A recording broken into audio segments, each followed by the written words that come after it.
اوعى تشتري عربية كهرباء قبل ما تسمع الكلمتين دول، عشان بطاريات السوليد ستيت ما بقتش خلاص تكنولوجي بعيدة. في شركات اعلنت عن خطط انتاج فعلية وعربيات مستهدف انها تنزل السوق في 2028 ببطاريات سوليد ستيت.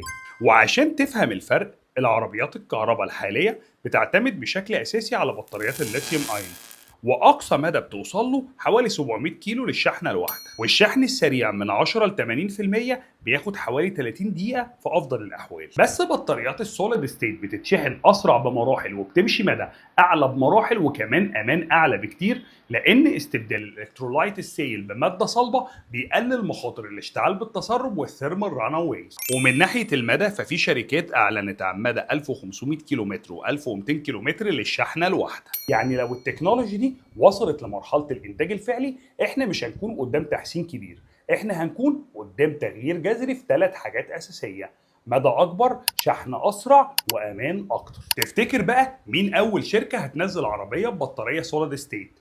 مستني رايكم في الكومنتات. سلام.